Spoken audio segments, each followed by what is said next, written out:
মা বলে যে যে সমস্ত কথা ইমোশনালি মানুষকে ব্ল্যাকমেলিং করে, আমি এর আগেও তাকে মাফ করে দিয়েছি।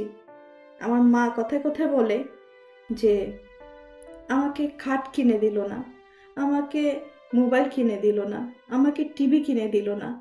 ভাই, একটা পরিবারে যখন একজন উপার্জন করে, সে যখন কোনো কিছু কিনে নিয়ে আসে, ধরেন আমি একটা ফ্যান কিনে নিয়েছি, তখন কি আমি বলবো যে মা এই ফ্যানটা আপনার জন্য শুধু আপনিই বাতাস খাবেন আর বাকিরা কেউ খাবে না?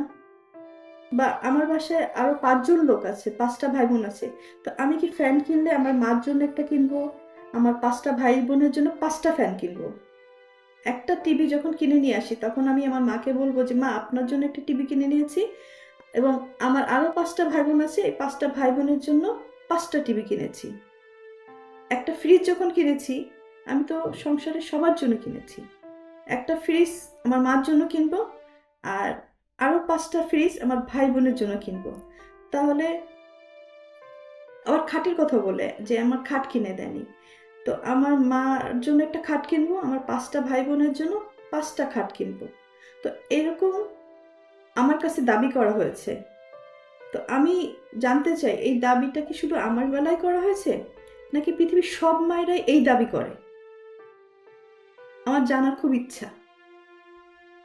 আমি যথেষ্ট চেষ্টা করেছি আমার মা ভাই বোনকে ভালো রাখার জন্য। আমার বাপ মা আমাকে পড়াশোনা করায় ভালো ডাক্তার বানাতে পারতো, ইঞ্জিনিয়ার বানাতে পারতো, একজন কোরআনে হাফেজ বানাতে পারতো। অনেকে ব্যঙ্গ করে বলে আপনার মা আপনাকে নায়িকা বানাইছে। নায়িকা বানানোটা কি খুব কৃতিত্বের কাজ? নায়িকা বানালে তো একটা ভালো ফ্যামিলিতে বিয়েও হয় না। আমি আমার ভাই বোনকে পড়াশোনা করে মানুষের মতো মানুষ করতে চেয়েছি।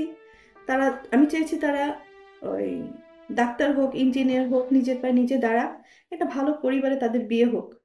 এটাই আমি মানে আমার সন্তানের জন্য যেভাবে আমি চাইতাম, আমার ভাই বোনের জন্য তাই চেয়েছি। কিন্তু মা হিসাবে আমার মা আমার জন্য কি চেয়েছে, আমার ভাই বোনদের জন্য কি চেয়েছে? তো ওই যে বললাম না, ভালো মা খারাপ মা পার্থক্য আছে। কেউ দুধ বেচে মদ কেনে, আবার কেউ মদ বেচে দুধ কেনে। তো পার্থক্যটা হচ্ছে অনেক কিছুই। এনিওয়ে,